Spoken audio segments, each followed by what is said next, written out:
Alright, real talk. How many of you have spent hours in front of a mirror picking at your skin and telling yourself just one more time? And then suddenly, what started as a small bump becomes an entire red inflamed mess? Yeah, I've been there. And if you're nodding right now, trust me, you are not alone. Skin picking, it's something so many of us teens deal with, but no one talks about it. It can make you feel embarrassed, frustrated, or totally out of control. Today, we're breaking that silence and getting real about why it happens, how we can stop it, and why it's okay to not have perfect skin.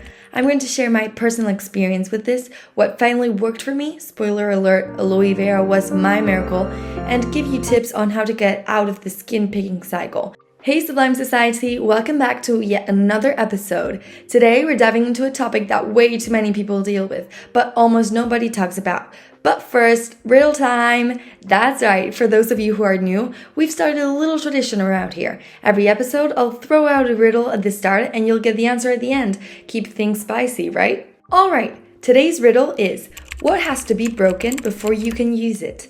I'll reveal the answer at the end, so make sure to stick around. Now, let's get into it. So, skin picking sounds harmless at first, right? But for a lot of us, especially teens, it's not just a little bad habit. It's something that can take over your whole life.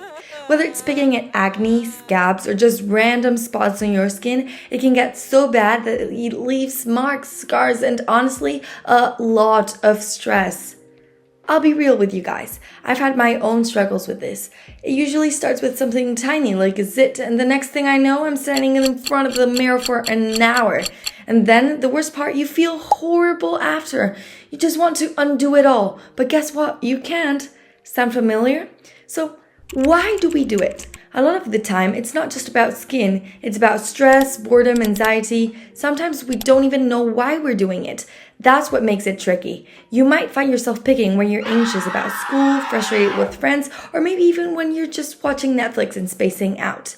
Let me know if the comments if that hits home. I bet a lot of us are dealing with the same thing. But here's the thing. You can stop. You can stop.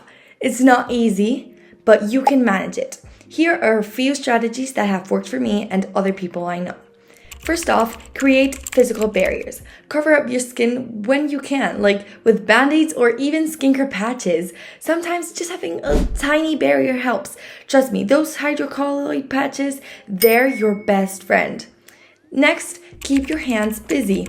Fidget toys, stress balls, even just doodling. If your hands are occupied, they won't be wandering to your face. And yes, I've used everything from Rubik's Cubes to silly putty.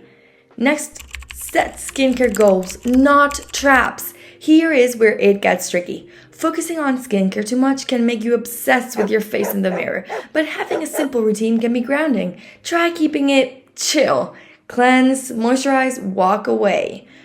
And finally, find triggers and change your routine. Ask yourself, when am I picking? Where am I? For me, it was the times when I was most worried.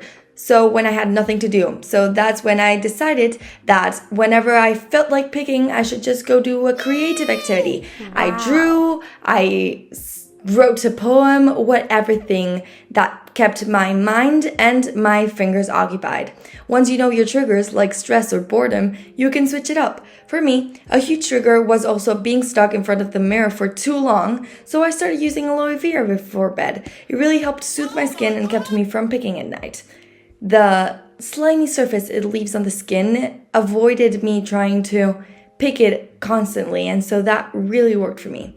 Lastly, do not be hard on yourself. You are not alone. Tons of teens deal with this. Heck, even adults do. If you mess up and pick, because you probably will, it's okay. Just try again. It's a process, not a punishment. Comment below if you've got any tips that help you or if you've ever felt like you've stuck in the same look. We're all about that Sublime Society support here. Okay, I know you've been waiting for it. The riddle answer. So, what has to be broken before you can use it? It's an egg. Yep, gotta crack it open to get the good stuff inside. Kind of like our bad habits, right? Sometimes you have to break them to get to the good stuff underneath. Anyway, thanks for hanging out with me today. If this episode hit home for you, give it a like, subscribe, and share your own skin picking stories in the comments. It truly helps so much. We're in this together. And remember, you're sublime just as you are. Peace out and stay sublime.